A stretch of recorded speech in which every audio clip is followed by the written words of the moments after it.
What's up everyone, it's the quintessential home barista, aka Sprometheus, and I'm coming at you with another video. Today I'm going to be using the IKAWA sample roaster and showing you how I sample roast coffees at work. Right now the gear I'm using is the IKAWA Professional as well as the IKAWA Pro app on my iPhone. I'm going to be roasting this sample from Ally. It's an Ethiopia Yirgacheffe. Shout out to Roaster Jeff for this one. Since this is my first time roasting this sample, I'm going to do what I normally do when I first come across a sample, is I'm going to select the profile I want to use. We'll pull up my phone here and you'll see that I have a lot of profiles on here. I've done a lot of coffees, but I'm going to use just the standard IKAWA Pro example profile. This is a nice standard profile which shows you a very basic understanding of rate of rise, bean temperature. You can adjust airflow and timeline, and from here I'm going to add the green beans to my hopper, let the machine come up to temp, and we're going to give this guy a little twist, let the beans drop into the chamber, and we're off.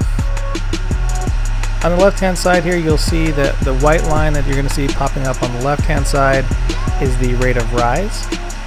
The simplest way to describe rate of rise is basically how much heat is added over time. So basically the rate in which heat is created inside the chamber. And then the red line that's coming across the center of the screen, you'll see it says about 344 or something like that right now.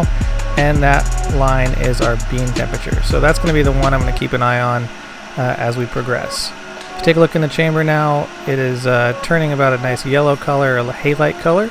So I marked color change on the app. This is a new addition in the update of the IKAWA Pro app. And I'm going to let this roll up into about 390 or so, and then I'm going to start listening for first crack.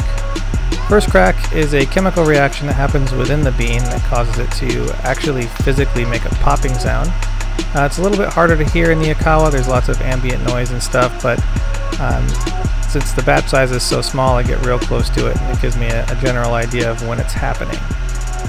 So moving forward here, we're about 390, and we're coming up on 3.5 minutes roast time. Right now we're going to be listening for first crack.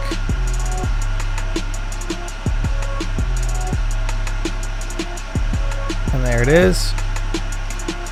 So you'll notice down at the bottom, once we hit first crack, you'll see at the end it says DTR, and there's a small percentage there.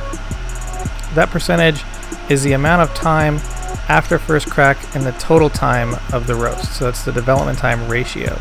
The development time is the point after first crack that is the most important to developing flavor. Depending on how dark you like to roast your coffees, I generally shoot for somewhere in the 18 to 22 range generally, but I like to bring out some of the unique flavors, and usually roasting lighter does that. Once I hit the right percentage, I'll tap the button on the side, which is also the same as the heat up button.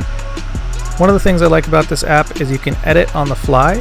So if you see all these data points, you can actually edit these in terms of changing the airflow and the timeline and the rate of rise on your bean temp. So we're just going to wait for this thing to cool down to its final temperatures, and we're going to then remove it from the roaster. Once your roasting is done, you can hit save. It'll give you the option to look at all these little bits and pieces of information. You've got your color change, first crack, temperatures, development times. You can look at your graph. You can also take photos of all your roasts, name it, and set up little notes on each one if you so desire. The app is super nice, very easy to navigate, very straightforward. But I'm just going to leave that Ally Yirg there, and I'm going to remove it from the roaster. Basically reverses the airflow and pushes it right out. And let's take a quick look. So it looks like a nice even roast. I notice a few Quakers there, but nothing to be totally concerned about. Otherwise, I'm going to let it sit for a couple days, let it degas, and give it a try. Thanks for watching. Don't forget to subscribe to my YouTube channel, to my blog at Sprometheus.com. Follow me on Instagram at Sprometheus, and as always, stay caffeinated, Pony Boy.